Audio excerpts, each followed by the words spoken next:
Once upon a time, in the land of Monsanto, once upon a time in the land of Monsantovia, there was a wicked, ruthless and greedy king. And high up in his ivory tower, he leant back on his chair, he threw his feet on the desk and put the phone down, and he gloated. You see, he'd just heard from the royal messenger that he'd won the court case. You see, a band of peasant farmers had gathered together and sued the king of Monsantovia and sued him for contamination of their corn crops with his genetically modified crop. But the king, well, he countersued and charged them with the unlawful use of his genetically modified seed. And, well, money talks. The king won the case, and now those peasant farmers owed him even more than ever. And, well, when he finished buying up all the native seed, he genetically modified that and sell that back to those peasant farmers too. Yes, it was shaping up to be an excellent fiscal year.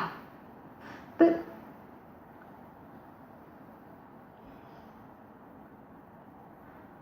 what was that smell? It was sweet and ripe, bordering on decay. It was the smell of overripe pomegranates.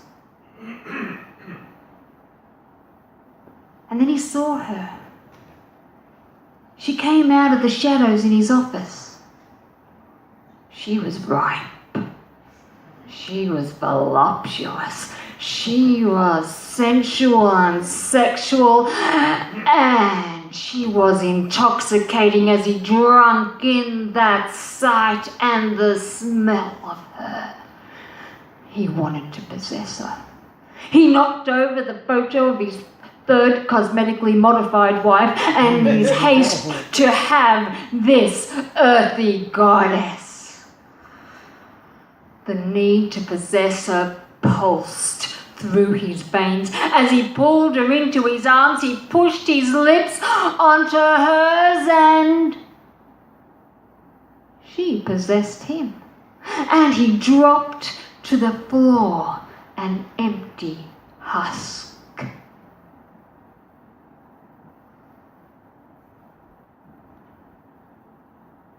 His awareness slowly returned. But he found his form as insubstantial as a shadow.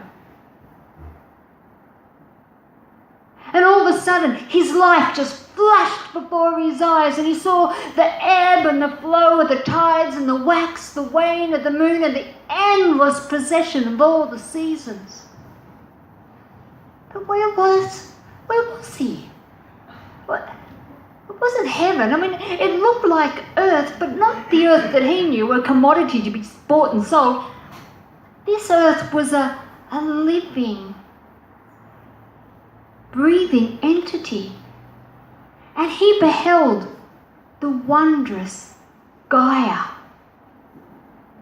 And he could feel the life force emanating from every rock and plant and animal. And he could feel that energy surging up his legs, and he could feel the deep, primordial heartbeat of Gaia.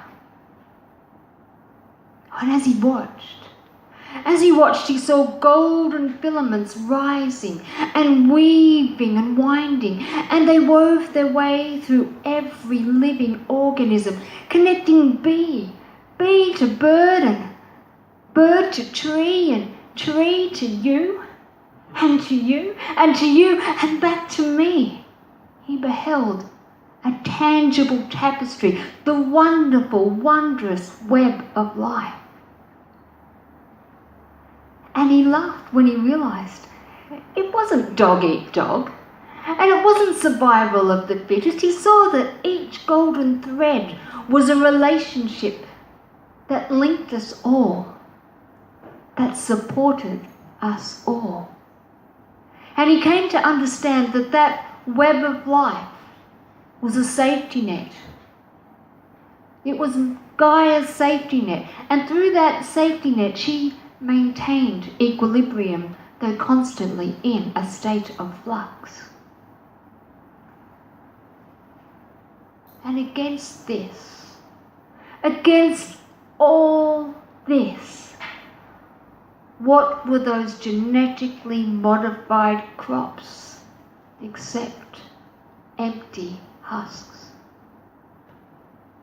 Well, back in the ivory tower, the paramedics had long since removed that comatose body, and they'd taken it to hospital, and the Monsantovia insurance company paid for a private room.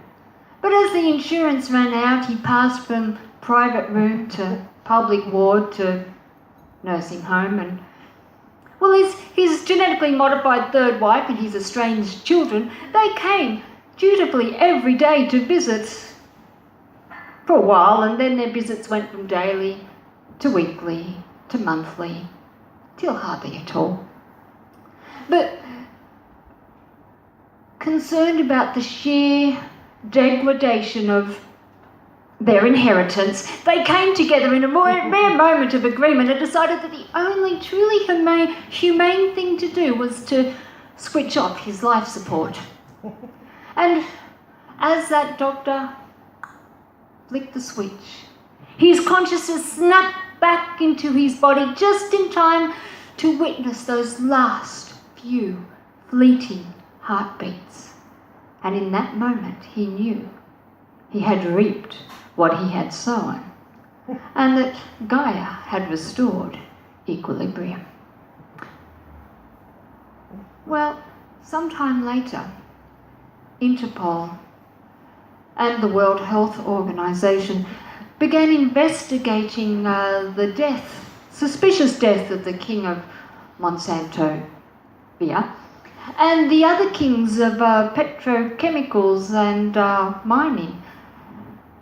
And they suspected that a militant bunch of greenies were responsible, using some sort of bacteria warfare, but nothing had ever been proven.